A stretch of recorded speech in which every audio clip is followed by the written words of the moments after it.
Hello, everybody. My name is Daniel Azir. I'm a strategic application engineer at Markforged, and really appreciate everyone joining to what I've been looking forward to a long time, as has my co-host, Michael. Michael, would you like to briefly introduce yourself? I'm the VP of Marketing here at Markforged, and yeah, I've also been looking forward to this. We're gonna treat a real time super fun webinar. So I'm looking forward to this.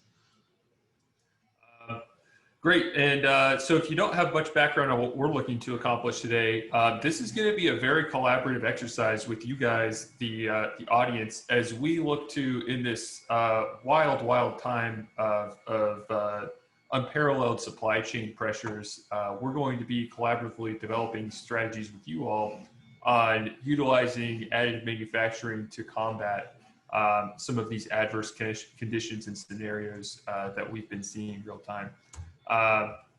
So what we're going to cover, so we're going to do a quick overview of Markforged and what we're all about. Talk a little bit about the supply chain conditions, both sort of long-term trends and very recent trends that we've been seeing and how people are combating them.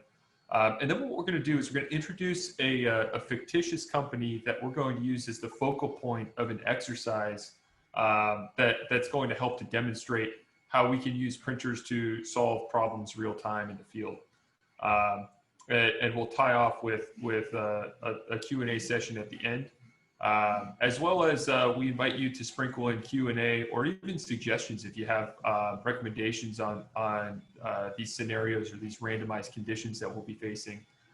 Certainly invite you all to provide some feedback. So a little bit about all of these printers, beautiful printers you see in the mosaic screen there. What we've done is, so as a company, Markforged, we distribute through a third-party network of value-added resellers, and 5 of these great resellers have joined us on Zoom today, and we're harnessing this network to actually have this globally distributed set of printers. So we'll actually be doing this exercise in Asia Pacific, and we've already done this in Europe. So we're able to take advantage of this network very much the same way our customers are, to have a globally sort of ever-present set of fabrication capabilities. I'd now like to take the time to just introduce one by one the folks who are on the phone, and acknowledge that these are the technical experts in the field that I'll be relying on from time to time in this exercise as the voice of authority on specific matters relating to both supply chain and 3D printing implementation. So Deep, why don't you get us started and talk a little bit about CAD Micro Solutions? Thanks, Daniel. Hi, everyone. My name is Deep Singh. I'm part of the leadership team here at CAD Micro Solutions. CAD Micro Solutions has been serving the Canadian engineering and manufacturing community for over 37 years now. We're a value-added reseller providing solutions around CAD, like the sold product line, SolidWorks, additive manufacturing, metrology, and immersive technology. Really, we're providing technologies that are around Industry 4.0, where industries can leverage their digital twin. And we're coast to coast in Canada. We have 5 offices from east to west. So I'm happy to help out anywhere in Canada where technology implementation and solutions are required. Awesome. Thanks, Deep. Appreciate you joining. Worth noting, CAD Micro Solutions has 2 devices on the network. I'd now like to introduce Kyle Norman from MLC CAD. Kyle and his team have 3 printers contributing to this responsiveness network today. Kyle, you want to give us a quick introduction to yourself and your company? Yeah, absolutely. Thanks, Daniel. Yeah, so I'm Kyle Norman here at MLC CAD Systems. I'm actually based out of our Dallas additive manufacturing headquarters. We as well have somebody online, and we have Amelia online in our Phoenix, Arizona location, and we have Jordan Swan on in our Atlanta, Georgia location. Our territory spans from Arizona to Florida, Kansas to Mexico. We are a SolidWorks Mastercam. We're actually the largest Mastercam reseller in the world, and a Markforged reseller. We've dedicated ourselves the last 38 years to bring our customers the best solutions from part to part, which is why we've partnered with Markforged in this endeavor. So thanks, everybody. I appreciate you showing up. Awesome. Thanks, Kyle and team. And then Austin, you want to tell us a little bit about Hawkridge? Hi, my name is Austin Smith over at Hawkridge Systems. I'm a 3D printing technician here. Been with Hawkridge for almost a year now. Hawkridge Systems has been providing engineering solutions for over 20 years with 22 offices dispersed throughout North America. They're also the proud sponsors or proud partners with leading providers of software, engineering, manufacturing, and 3D printing, such as Markforged and HP. Awesome. And let's go to Melissa at 3Dology. Hi there, my name is Melissa Ragsdale and I am with 3Dology. Today, we are the premier Markforged partner in the Southeast. We cover everything from Kentucky, West Virginia, all the way south to Florida. And we're super proud to be here. We are 100% dedicated to additive manufacturing and are just excited to be here today. We're excited to have you, Melissa. And then last but not least, let's go to Trevor at Design Fusion. Hey everyone, my name is Trevor Johnstone. I'm the Director of Additive Manufacturing at Design Fusion. We are a Siemens PLM house with a 20-year history in being North America's one of 3 top resellers for more than a decade now. We're located all the way across Canada and the Midwestern US, 9 offices. We're in Toronto, Montreal, Philadelphia, Chicago, Cincinnati. And then our sort of project is to de-risk the adoption of additive manufacturing. So we do that through high ROI products like Markforged, which adds a very straightforward way to get your first additive step into a company and really blossom. But we also created a suite of services and products in the form of design services, design consulting, and a parts brokerage that connects our customers with the parts market to create a platform where from your first part to a full vertical integration will save you time, money, and wasted energy. So a full solution end to end, and excited to help anyone on the call sort of start their journey into additive if you're in the Midwest or Canada. Thanks. Awesome. Thanks, Kyle. And thank you all for participating today. I think this is going to be a great event and great exercise having all of you joining us today. The other faces and or printers you'll see on the screen are those belonging to Markforged itself, the company that makes the printers. Again, my name is Daniel. I'm also joined by Michael Papish, and then Ross Adams also you'll see has a printer online. He's a colleague of mine on the application engineering team, and I'll be sending some prints to his device as well. So you can see from this map, we've got devices sprinkled in Canada, on the west coast of the United States where I live, on the east coast where Ross lives, and everywhere in between. And this is representative of a distributed fleet of printers, very much the likes of which our customers would implement in the field to handle either distributed manufacturing or aftermarket needs. So to talk a little bit more about Markforged, I'll move along here. Michael, do you want to just talk a little bit about the solution itself? That's right.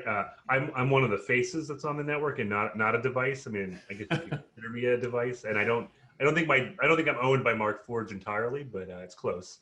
So what we're about to talk about and take a look at today is something that really I don't think can be done by any other platform in the world, which is that we have in front of us an industrial strength additive manufacturing platform that has really 2 core differentiators, I think, from others that exist. One is the ability to print really strong plastic parts with continuous fiber reinforcement. So something that Markforged invented, but gives us the capability here today across this network to really solve for a lot of industrial use cases. And then the other is the ability to print metal in a safe and accessible way. So having both of those on one platform, extremely unique. And because this platform is glued together with cloud-based software, what we're about to see today is our ability to distribute manufacturing across this entire network to solve problems in real time. So I think it's a really great use case of the unique capability sets of the Digital Forge Markforged platform and what we're about to see today in real time. Awesome. And the platform itself consists of, again, what Michael mentioned as part of the Digital Forge, an easy to implement solution. So we have a desktop version, which you'll see, for instance, Amelia has on screen, as does Jas Singh. So this is sort of the size of a microwave, built to kind of go anywhere. And it's part of our composites line, which the X7 also belongs to, which is our top of the line industrial printer.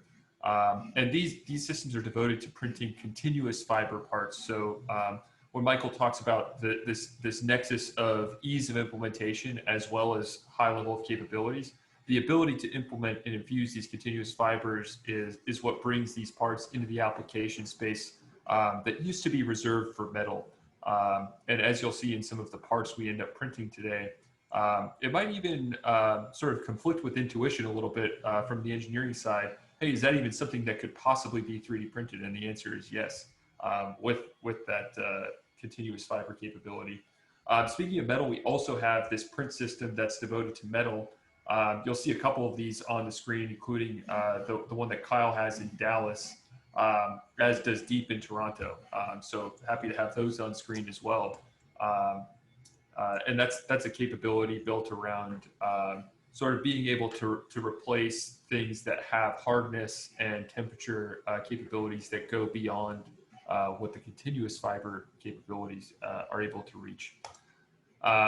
So the materials themselves, so we've built up a comprehensive suite of polymers and continuous fibers that are engineered to specific applications, like high temp welding fixtures and even low run injection molding tools on the composite side. And in the metal side, we've been fairly tactical about attacking specific niches within the industry, as well as being able to provide a holistic replacement for generalist metal applications. So to that, you'll see a broad range of anything from stainless steel to high temperature super alloys like Inconel, and even some super high hardness materials like the tool steels we have.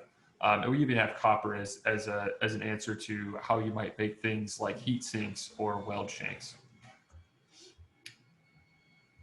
And just one thing to stress, right, because we're talking about a bunch of different printers, is just there are a lot of these things out there in the world. So here at Markforged, we have the world's largest industrial fleet of connected 3D printers. There are over 12,000 of them all around the world. And the cool thing is, because this is cloud-based, all the data that is generated by this platform is fed back in and makes the thing smarter. So we are really trying to supercharge the future of how we do these type of activities. Awesome. And to talk a little bit more specifically about, if you've been listening to Markforged for a long time, you've probably heard us maybe change our tone a little bit recently as a response to the pandemic. And that's because for a long time, what Markforged is really good at is these problems where you need a really easy to implement solution. So something that goes in the back of my living room, and yet has the capability to produce custom parts that have strength on par with metal. So our solution set sort of falls in this intersection of easy to implement and high level of capabilities in terms of the number of problems you're able to solve with this technology set. And what we're finding is the way customers are implementing this, it goes beyond just optimizing for the part cost of an individual part or subassembly.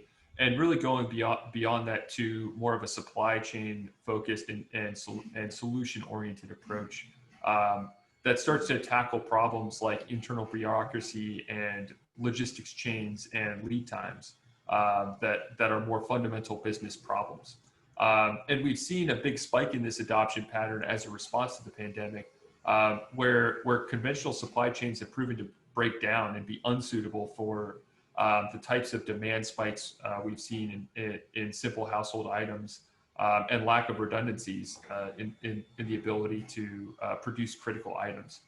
And the reality is we've been doing this for certain customer sets for quite a long time now. So as of 2017, the U.S. Marine Corps has actually taken these printers with them in the field in combat zones and used them as a means of producing both replacement parts and critical tools and fixtures to replace aging vehicles and equipment.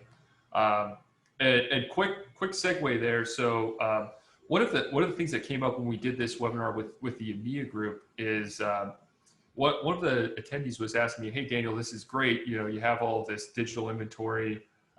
It seems like you really got all your ducks in a row. What happens if you don't have that part or have that geometry?" I'd like to turn it over to Deep to talk a little bit about how folks like the Marines who say need a housing for a drivetrain component for a Humvee that was traditionally cast, but that manufacturer either won't support or doesn't even exist anymore for that particular product line. So Deep, you want to talk to us a little bit about reverse engineering and sort of how people are using a combination of that capability set along with 3D printing to solve these kind of problems? Thanks, Daniel. I have a part in front of my screen right here that hopefully everyone can see.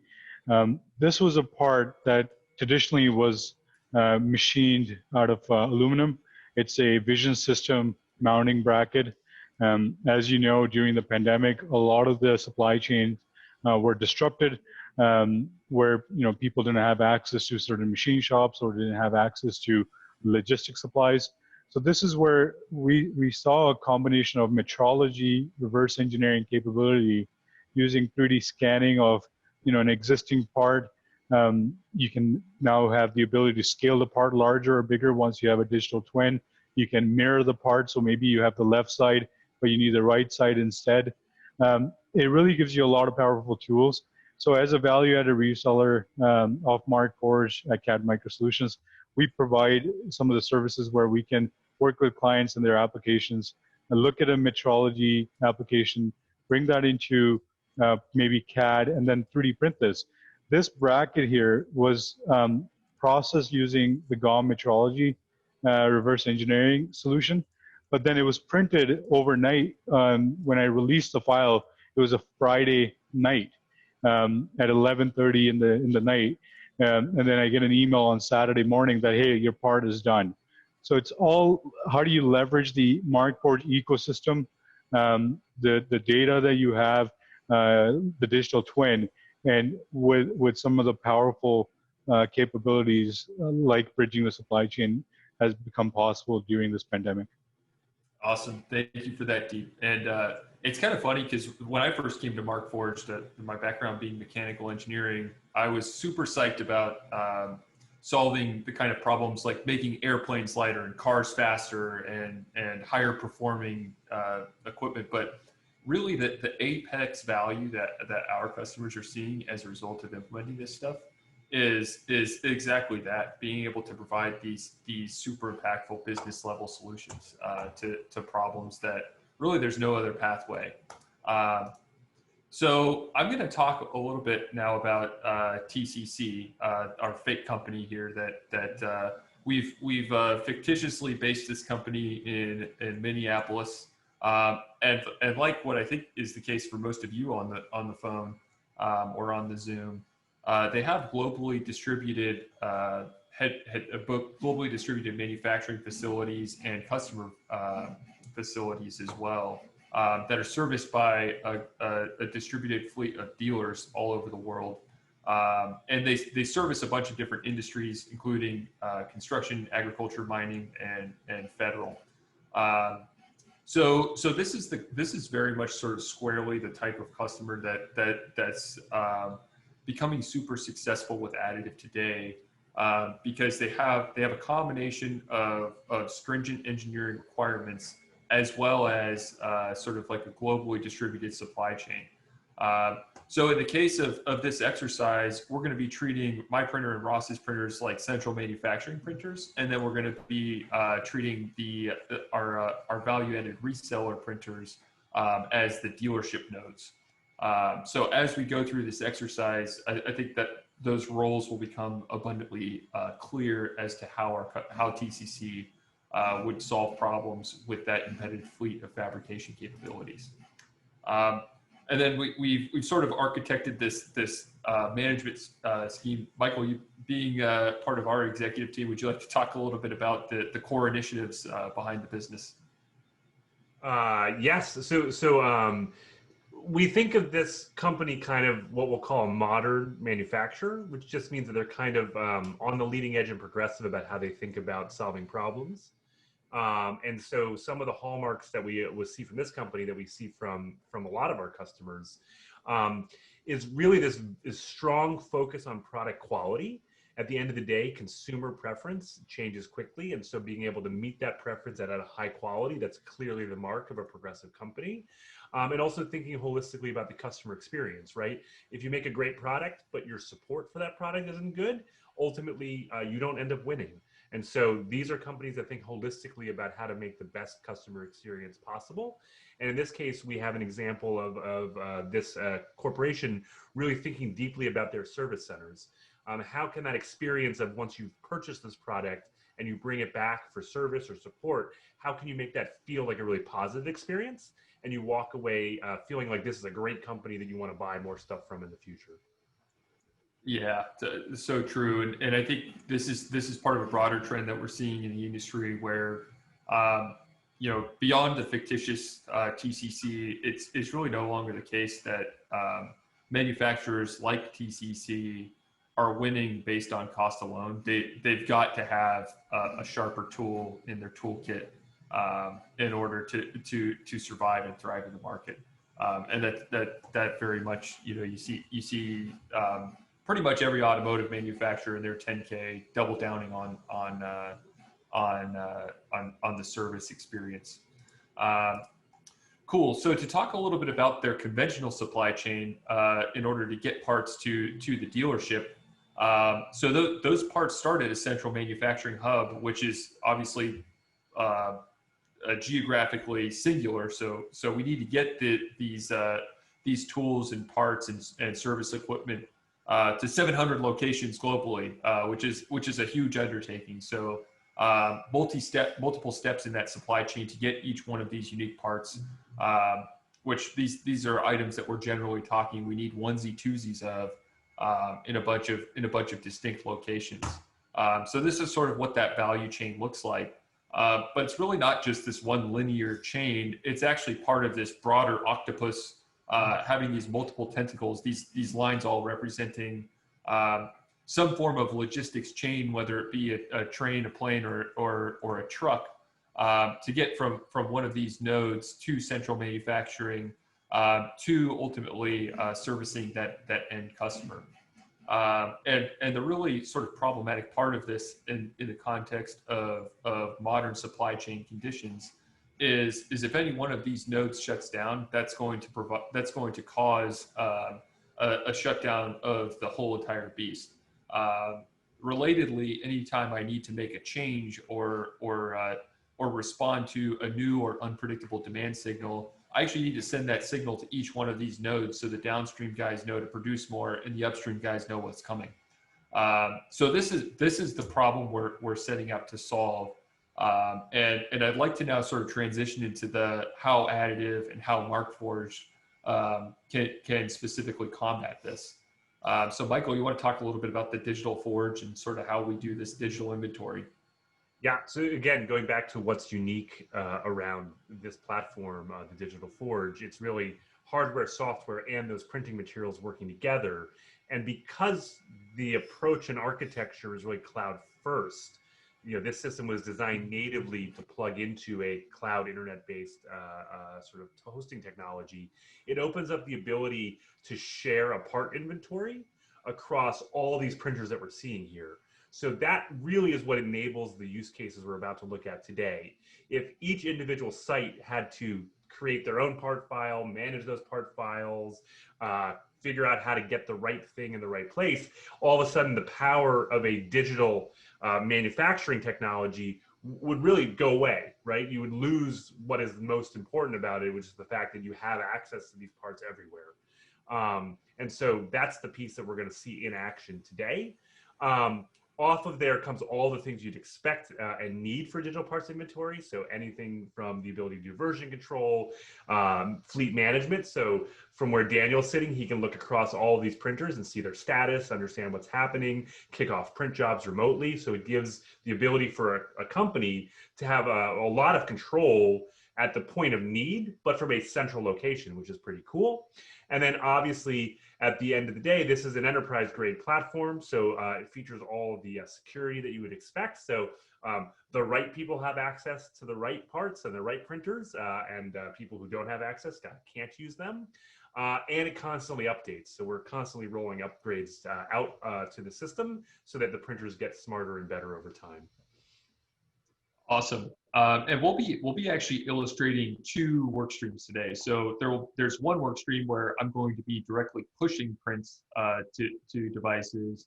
And then we're also going to be demonstrating how individual users can pull down inventory from the devices themselves. So when our value-added resellers have their number called here as part of this randomized scenario that you're going to see unfold here in a minute, they're actually going to go on the touchscreen of their devices and say, hey, this is the thing I need to print right now. So again, we have these printers. In this case, this being in the Americas time zone, we're just going to be focusing on this North America region today. But realistically, this same exercise is rolling out across the entire planet. So let's get into it. So we have this digital inventory. You can tell by the names in the pictures, these are generally more industrial parts than you typically think of as suitable for 3D printing. Again, harnessing the continuous fiber and metal print capability.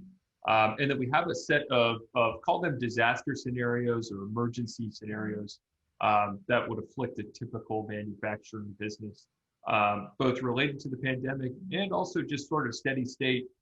These are the kind of problems we face as manufacturers in the world today.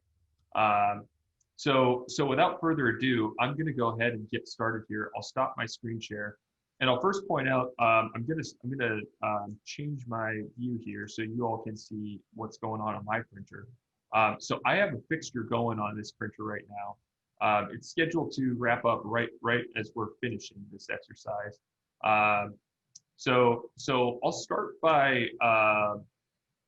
kicking off a unique scenario here.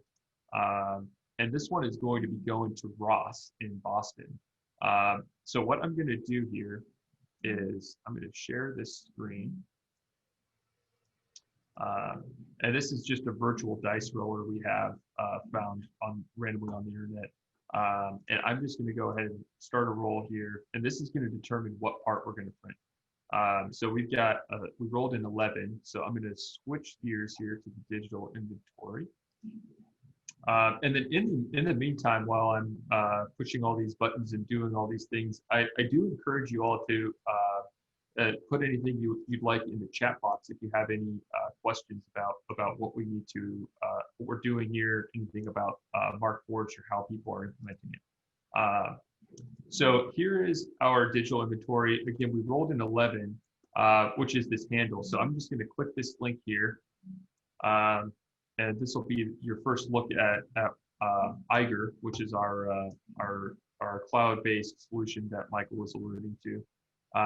And let's just say for this particular part, I found that it had an early life failure.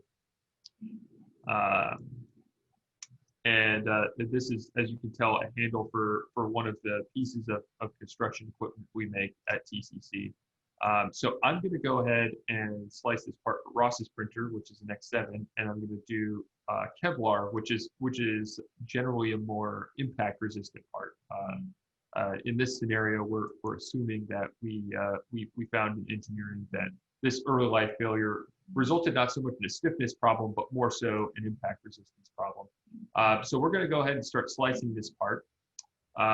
In the interim, let's see if we have any questions in the chat box. Yeah, and I'll just point out, I think some of the cool things we just saw. I mean, one was you went from a spreadsheet directly into Eiger, because that's kind of cool. There's a sort of a RESTful URL APIs. So like this is a pretty neat way that you can sort of collaborate with other folks using this platform. Right, that's exactly right, Michael. It's interesting because when we think about ease of use, we think a lot about connected manufacturing equipment. Michael showed that awesome map of all of the little dots we have on the network today that are connecting to our cloud. The reason that's not true of conventional manufacturing equipment is because the software wasn't natively designed to interact with those devices. We see manufacturers starting to cobble together these wild SAP, ERP, MEC integration platforms to handle that. And while Eiger, as sort of an enterprise functionality, does interact with those systems, we do find that in terms of the table stakes, getting in the door and having the ability to go and produce a file like this, and go ahead and just click that button and move to digital inventory. That's sort of the ultimate capability that our customers and manufacturers are seeing as critical to success from day one. Okay, so I'm going to go ahead and print this thing. And again, we're going to Ross's printer, which is in Boston. And Ross told me he actually had kind of a funny name here. God bless him. Ross is kind of a silly dude. He called it this printer. So our printer, this X7. So we have all of these sort of tongue-in-cheek jokes as you can see all these goofy names we have in here. Ross is "Don't call your ex," which I think is a pretty prescient advice there. Is that a reverse Robin reference? Is that instead of "call your girlfriend"? Probably. I think that's right. I don't know if Ross wants to speak to that or not. But we're going to go ahead and print more about Ross's musical tastes during this. No comment on that. All right, good buddy. You got a print incoming. Okay. So this print is now generating. Each print generates uniquely in the cloud. You can see we actually have a material cost and a print time associated with this print, which is really, really helpful for value monitoring as our customers start to really take credit for the good things they're doing for the business, which often isn't exactly our day jobs as engineers. But in order to move faster, organizations are finding it's useful through tools like ROI calculators to be able to plug these numbers in directly. Cool. So this print is now getting kicked off on Ross's printer. I'll be able to monitor the status of his device as it's going. I'll be able to get pictures from here. Worth noting, I also have him on webcam right now live, but I can actually use the camera functionality on the printer itself. And I can also go monitor any other devices on the network as well, which I'll share here in a second. I do see we have a couple questions here. So Pete is asking, what type of part-to-part quality verifications have you completed for parts printed in different machines and or locations? So there's a couple ways of answering that. So one of the things I was probably remiss not to have mentioned about the platform itself. So there actually is a laser micrometer on board the X7, which is the device that Ross is printing to now. I'm actually going to go spotlight Ross's printer because it's doing something that's sort of related to this right now. Actually, I think it just finished, but if you if you caught Ross's printer, it's actually using that micrometer to assess the flatness of the bed, which is a calibration routine it does before every print. If you are familiar with FDM printing, you're probably familiar with the phenomenon that if there is an issue, it usually happens in the first couple of layers. That calibration routine pretty much eradicates that failure mode of wholesale by ensuring that first layer goes down perfectly. The other sort of neat thing we do with that laser micrometer is we take that capability and we use it to actually do a scan in process of the part. We don't have a whole lot of time here, so I'm not going to get too into the weeds on blacksmith. But what I'll say about the software is it's evolving to the point where we're getting better at printing parts repeatably from part to part, and also just global accuracy as a whole.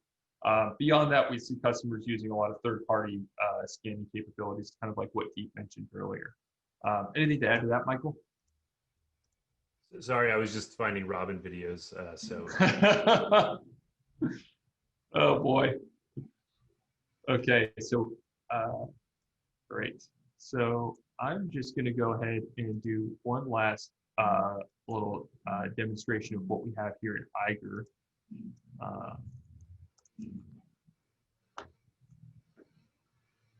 So just one second. So I mentioned we have all this sort of like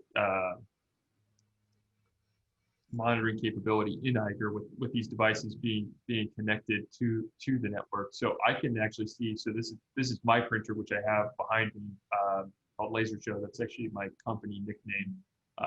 Again, sticking with the theme of goofy printer names. So I can see I've got 7 minutes left on that. I'll actually pull that build off for you guys when it ends. At which point it'll actually send me a notification. I can actually go in and see how it's doing. I can click this little camera. So let's say I don't have a webcam attached to it. I can still over cloud take a look at how that's actually going, which is pretty neat if you're away or printing a part over the weekend and want to see how that print is doing. I just find that fun to watch in general. Cool. So we're going to kick off another simulation here. I'm going to just see, okay, we have one more question here. So what is your raw material flexibility? What are the temp parameters for thermopolymers? Everything, so filaments, bulky head, pellets, production parts, thermodynamic studies to increase production rate. Okay, cool. So this is sort of like a top to bottom sort of like thermomechanical question about the parts, the processes. So the polymer itself we use on the composite print system is called onyx, and that's a material that's unique to Markforged. And that material consists of nylon 6 that's blended with a chopped carbon fiber. And we have a few different variants that are engineered for specific capabilities beyond that. So we have a fire retardant version. We also have an ESD safe version that's doped with more conductive additives. But what I'll say is the system is sort of engineered for quality. And while we do have settings like turbo print, which like triple the throughput versus our sort of call it middle of the fairway recommended settings, there's been quite a lot of engineering effort that's been thrown into that. In terms of the mechanics, we do standard ASTM testing to validate what's known as dog bones or little coupons that are printed in sort of standard Instron testing formats. And we can share those results with you after the fact. But what we find is the tensile flexural strength end up falling somewhere around the strength and stiffness of 6061 aluminum, if you're familiar with that. So when I say we play in the application space that conventionally would be reserved for metal, that's sort of what the backbone there is. Okay. So here's a stage where I'd like to talk a little bit about the different locations we have at our disposal. So I'm actually going to open up a poll and I'd like you guys to tell us where the next print is going. And we're actually going to take the top 3 locations that you guys pick here, and just team, I'd like you guys to at the ready, just be ready to hit the button there, hit the big red button as this next emergency comes up, and we're actually going to go through a full randomized scenario. Awesome. The votes are coming in, so this is great. Keeping going. Daniel, you got one other question over here around part quality verification and any things that can be done. Printing. One thing we saw you do was you took a print and then you changed the type of machine you were going to print it on. Anything you want to talk about, like sort of quality verification across those different machines? Yeah, so we're actually undergoing a more thorough sort of like holistic quality study as we speak right now. But what I will say is that laser micrometer is something that our customers use as a quality step. So they will actually use the native onboard laser to handle that type of quality measurement. I see we have another question about fibers and the orientation. I'll actually just go to a let me just stop this share, and I'll go to a separate part, and we'll just share a little bit about the fibers. Actually, I'm gonna, if it's okay, I'm gonna loop back to that one if we have time. I know we're already running at 42 after the hour. And okay, so let's take a look at our poll results. I see we got some decent participation there. Okay, so we've got California. So Austin, get ready to print, bud. We've also got Tennessee as one of the top ones, and then we've got Texas. So Kyle, Melissa, and Austin, we're going to have you guys print what's going to be our next part here. So I'm going to start by rolling the virtual dice here for the next scenario we have.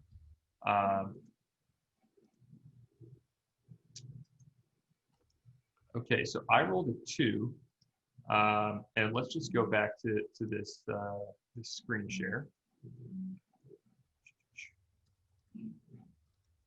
Okay, so the scenario we're facing here is so as is the case for a lot of us out here today, a critical supplier for a part is now no longer carrying a specific part that we're going to need, and this is going to be a part that's critical to production.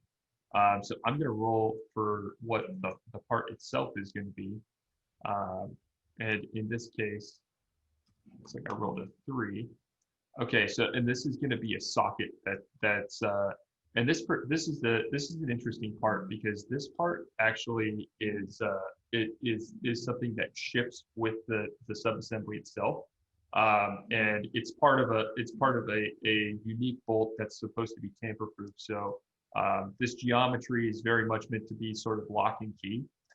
So hyper customized part that we're going to need in order to produce this thing. So I am going to, so in this case, this is a metal part. So we're just going to be sending it to Kyle's printer, and we'll roll again for the California and Tennessee locations. But Kyle, if you wouldn't mind starting off and pulling down from digital inventory the part that's labeled the 6-prong wrench insert on your metal printer.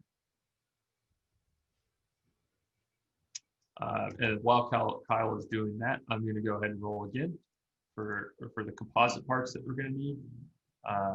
Okay, back here. Okay, ironically, the next thing we rolled is a wrench, and this is going to be where I'll go ahead and address the question about the fiber orientation. So I'll show you in here in the internal view on this wrench. So I have this thing loaded up with carbon fiber. It's got to take a whole lot of load. So I'm going to go ahead and clone this part so I can make modifications to it.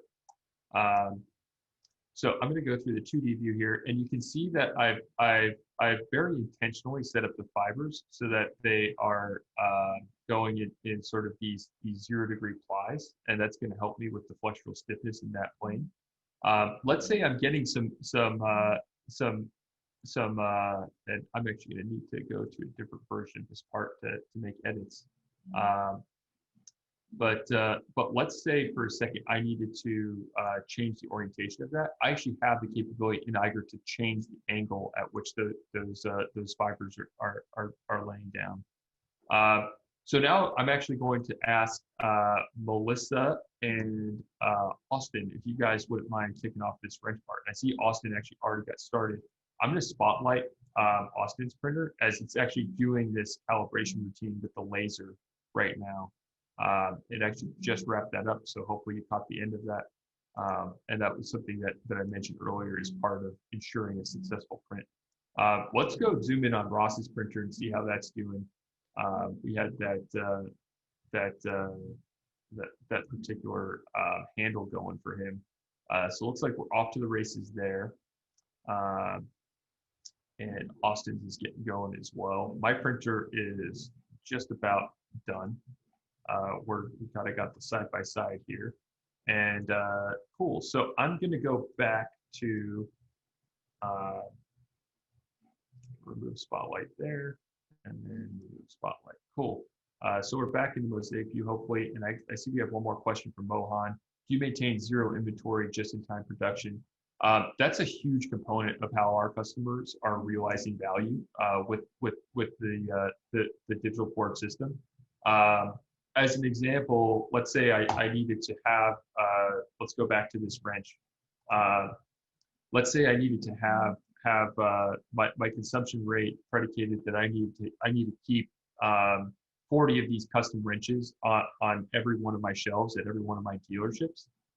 Even if those wrenches cost 15, 20 bucks, that's a couple $100,000 of inventory of cash I have locked up in inventory on the racks that isn't doing anything productive. So in the first few months, what our customers do is burn through that existing inventory, and then once they have the capability to print the part at the point of need, they'll just directly transition to very much like what you said, Mohan, a just-in-time model, where when you don't have to rely on this lengthy supply chain, you can now print the parts as quickly as they're needed. Great. I'm going to go ahead and do one more simulation here, and we're going to go ahead and invoke all remaining printers here. So I'm going to go ahead and do my digital dice roll again to determine what the scenario here is going to be. All right, I rolled a 6. So let's see what a 6 is. Go back to my screen share.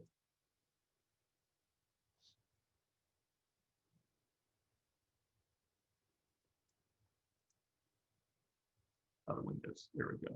Okay, so scenario number 6. Okay, so this is a quality defect. Now we'll figure out what part was defective there. So we rolled a 9. Let's see if that's a composite part or a metal part. Okay, sweet. So it's this housing, and this is a super critical part. So this is the control system housing that in this case this is a bearing that gets pressed through here, and it's a shoulder bearing that supports this rotary axle for one of these big trucks. And what I'm going to ask now is for those of you on the participant list. I'm going to launch another survey here where I'd like you all to give us a quantity for the total number of units that we're going to need in order to respond to this issue. So I'm going to launch this poll. You have a few options. We're just going to go with the number that gets the most. And while that poll is running, So Eduardo is asking, how do you know if the printing defects are caused by humidity or some other factor? How do you control it before sending to print? So the way our customers handle that is they'll do a number of validation prints, especially if we're talking like if I have one in Florida where it's relatively humid, or one in California where it's relatively dry. They'll do part-to-part validation across those print systems to make sure that all those variables are considered. What I will say is, because of the chopped fiber we have in the thermoplastic base, the stability of the print system ends up sort of outperforming what you might see in terms of traditional manufacturing, because of that combination of thermal stability as well as the closed loop quality control with the laser. Cool. So the poll has concluded. I'm surprised that people are looking to see what we do with a lower volume, but that's great. So I'm going to go ahead and open up a separate tab here. Just give me 1 second. I see we have one more question. Michael, you mind? Yep. I'll take one of these. Sure. So there's one question here from Joe in the audience. So the emphasis, of a lot of what we're seeing today is around responding to supply chain interruption. But the question is, can you also use this platform for ongoing manufacturing, say on a distributed geographic footprint? And the answer to the question is entirely yes. In some sense, I think disruption and agility are just two sides of the same coin, right? So you can definitely set this up in a way that allows an organization to have a distributed footprint for their normal operations. Great examples here are, service centers that have standard parts that aren't impacted by supply issue, but are just difficult to get. So, maybe they're low inventory, maybe they're custom. And the easiest way to solve for that is to have a distributed fleet of printers that can create the parts at the point of need, versus having to keep that inventory on hand. So that would be a normal way of operating. Similarly, we mentioned earlier, the military uses this platform exactly this way. Put a printer at each forward operating base, and then basically be able to respond to basically any needs in the field, which is a standard way of operating, versus having to maintain a separate supply chain. So that is definitely one way to configure the system. Yeah, and so we have this ROI model here that I've been sort of secretly in the background tracking what we do, and going to show the ROI results at the end here. But what we do is we'll set it up so we have sort of a flow meter on what's demanded out of the conventional supply chain, and we term that the sustainment quantity that's necessary to sustain normal day-to-day operations. And then when we have these spikes or these emergencies, we also track that as well, and we'll track and allocate value to things like downtime, or defects, or customer callbacks that are driving up these cost centers that maybe aren't often the focal point of manufacturing operations, and oftentimes I find get swept under the rug. But it is important for businesses to take credit for the great things they're doing to do both sustainment and mitigation of these sort of extenuating circumstances like downtime, callbacks, lemons, all that sort of thing. Okay, so we asked for 500 of these. So I'm going to go ahead and pump that in here. So this is going to tell us how many of these parts we're going to need at each of these locations. So in the case of my printer, I'm going to need 18 of these. So I might actually set up a build with 3 of these and do 6 of those builds.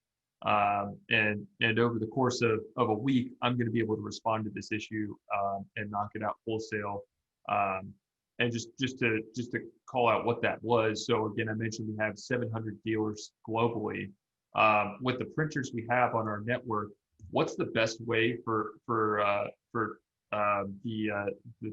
5 of us on the phone? I should say 7 of us with printers, as well as the folks in Europe and Asia, to respond to these and logistically get these out in the shortest amount of time. This spreadsheet is basically a little calculator to decide how we actually divvy up those jobs. So in my case, I'm going to go back and set up the build. So I've got 3 of these. It will, of course, set these up in sort of a semi-intelligent way so that it prints with the least amount of travel time for the print head itself. So you can see I'll get this out in a little over a day. I'll do this 6 times, so in a little over a week I'll have this job done. And that's by contrast to, I think for this particular part, the lead time is far more than that. Let's go see what we have for the lead time in here. Housing, yeah, 35 days was what I got quoted for all of these parts. So that's a marked improvement over not just the lead time to obtain this part from that particular location, but also to get it there. Because part of what we're talking about is thinking back to this crazy tentacle chart. We're getting these printers close to the end of these tentacles and close to the customer and the point of need as possible. So that's sort of what we had on the agenda today. We covered some fun little exercises there. We had some great participation from the audience. So we have a question about Eiger, which is the software I showed there. So Alvaro is asking if Eiger only works with Chrome browser. So the online version, yes. So we have a browser-based version that you saw there. That browser-based version is an application that's only set up for Chrome at this point in time. We do also offer a desktop version that's free to use. And then Alvaro is also asking, hey, what if I want a VPN through a secure network? We also offer an enterprise version of the software that handles that beautifully. So I mentioned the U.S. Marine Corps, in addition to other branches of the U.S. military, are using this. You can imagine those guys obviously have a vested interest in keeping some of their part geometry private. They are harnessing that capability to do just that. Yeah, and it's a good point to reinforce just, obviously when we open up additional surfaces like the cloud as part of this technology platform, we have to think very deeply about how to make it secure. And so this isn't something that we've added on later. Like, security has been an important part of this platform from the beginning and has been designed exactly for use cases like this, where we assume that all of this data is proprietary and that you really want to keep under control and who has access to it. So that's natively built in. Awesome. Austin also tells me that Austin from Hawkridge in California also tells me that Eiger works on Microsoft Edge now, which that's why we have the technical experts on the Zoom. So a follow-up question, do print farms become part of the equation here? I don't want to put you on the spot here, Ross, but do you mind talking a little bit about how we configure our print farm in Boston, as you're the sort of honcho, or I'd call you the lame duck honcho, actually. You're welcome to pay that off as well. Thanks, Daniel. Do you maybe want to pull up the dashboard on Eiger of print time and show everyone kind of the numbers that we work with internally at Markforged? Sure. So yeah, I've been running a fleet of metal printers for a little over a year now, about 7 metal printers and a series of wash and sinters that go with it. And, when COVID occurred, I had to kind of switch up my workflow, wasn't in the office as much. And basically, I would go into the office, figure out what printers needed what material, load the material, takes me 10 minutes. And after that, go home and kick off the prints, come back in the office 2, 3, 4 days later. In, very seamless way of, kind of being COVID friendly with the printers, limiting my exposure in the office, but still being very effective. So as you can see in the past month, astonishing number, 112 days of printing in 30 days. So let's unpack that. So I'm gonna need my calculator here to figure out exactly what that means. But so on average, this means that Ross was running. Sorry, spazzing on the calculator. So this is over the past month, mind you. Ross ran 112 printer days. So call it 30. So Ross, at any given point in time, there were 3.73 printers on average under Ross's direct supervision. And by the way, this isn't his day job. He actually is a customer-facing technical expert that assists customers in both sort of assessing what the right build strategy is, as well as supply chain strategy. So Ross, how much of your time would you say you devoted to printing? Less than 10% of my time weekly. Okay. You can obviously see the impact that these printers have with such little time. Yeah, so it's really a force multiplier for you as a build manager. So we can extrapolate that to say Ross as an individual could run 37 printers or more on his own. So awesome, thanks, dude. You got it. Got a question from Thomas about Eiger handling the money or inventory transfer between the sites. So there's a few answers to that. So the enterprise version of the software does handle value monitoring. So it can tell you for the number of prints that you do, how is that impacting my bottom line if you give it the inputs. We also see examples of customers integrating enterprise Eiger through an API directly through an API.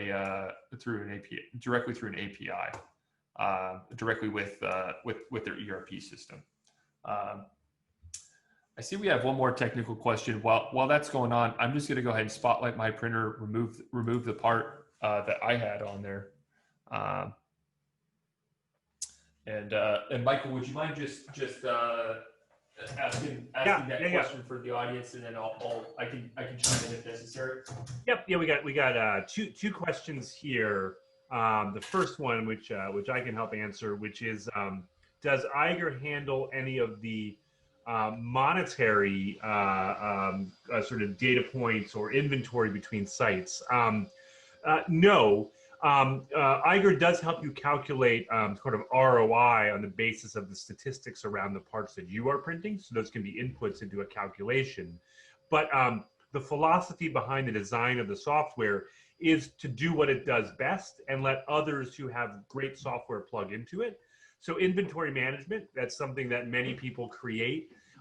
We want to give our customers the flexibility to use their existing systems.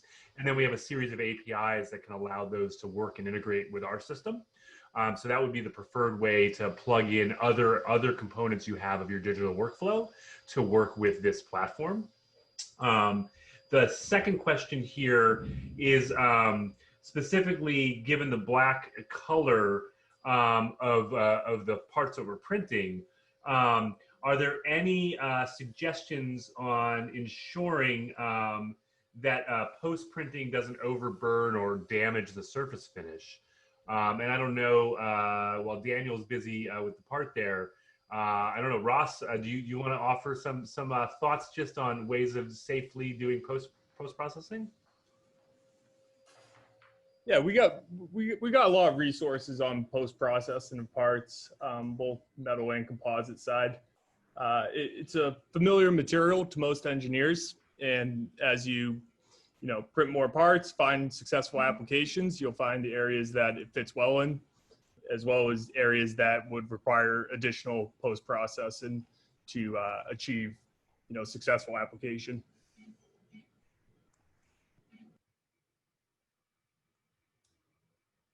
Awesome. Thanks, Ross. Let's see.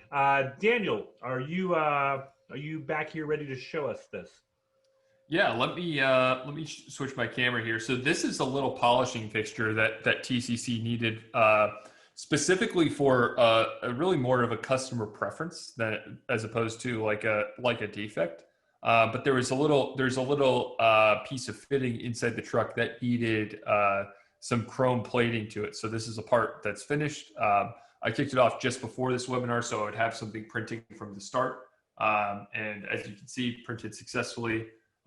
We could go around the horn here and just take a quick gallery look at what we have on the printers right now. I see Kyle's got his socket going on the Metal X, looks great. And then we have the rest of the printers sort of off on their merry way, producing these parts as well. Great. So that concludes this webinar. I see we're slowing down or empty on questions. Certainly appreciate the participation from everyone. I know this was probably a little bit more engagement than a typical webinar, but hopefully that was fun for you all. I see we have one more question. I'm happy to hang on and answer these as they come through. Can Eiger verify the slicing so Eiger is in this case a closed loop sort of system where it takes in the part geometry and generates the tool path based on our engineering team's sort of model analytical model for how best to print this, along with when Michael talks about this broad fleet of data we have, we certainly harness that as well to generate that. So we feel confident in doing that. We're able to end up with the best sort of blend of part quality, material properties, surface finish, etc.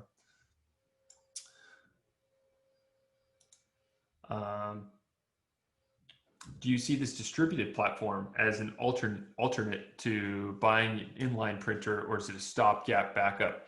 I would say to the earlier question about print farms, it's a little bit of both. So what we see our customers doing is so let's take TCC as an example. So they have 6 manufacturing sites globally, 700 dealers. What we'll do as sort of a collaborative effort is do an audit of all of the custom parts that they either outsource or order online, or order internally from their job shops, and we'll sort of get a sense for based on what Eiger tells us is the print time. We'll get a sense for the type of throughput they're demanding on their supply chain, and then we'll do a technical analysis of what component of that value chain is actually printable on our print systems. Usually hovers in the neighborhood of 40 to 50% of that value chain is directly printable. And then we'll actually make a recommendation on the basis of the sites that need those parts, where to actually put those things. Because as you saw today, other than interacting with the LCD, there's no technical expertise required to operate these printers. So it's a lot more flexible than conventional manufacturing in terms of implementing a new technology, where I could just say for the first time, hey, I need a couple thousand parts per year worth of throughput in location ABC. I could just go turn on that spigot like that, as long as I have that inventory digitized. One thing to add, Daniel, we find at larger customers, you'll typically have a central farm that takes care of larger volume, or let's say like a larger breadth of parts if they need full access to all the materials and fibers. And then departmental heads who need really quick turnaround for parts, let's say things for break fixes or jigs and fixtures, will get desktop machines really as close as they can get them to the floor. So if they're prioritizing volume, they go centralized and larger printers in the form of the X7. If they prioritize time and speed, they go with like the Mark II and have it as close as humanly possible to the shop floor. So both happen in larger companies.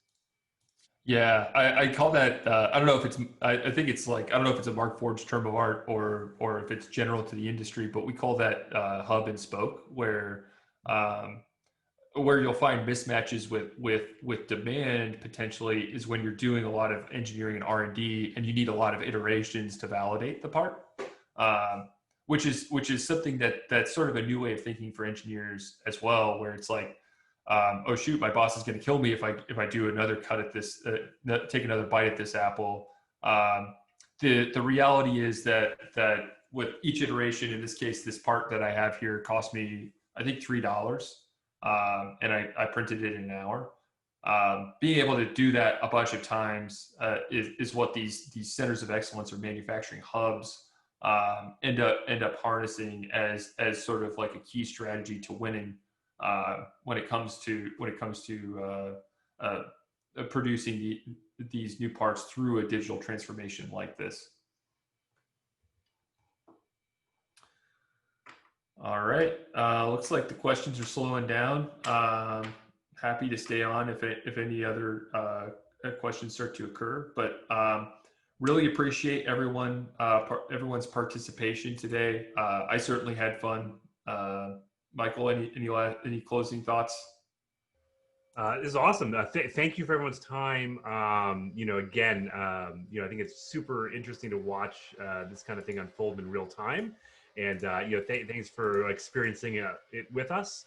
And again, if you want any more additional information from Markforged, please visit our website, www.markforged.com.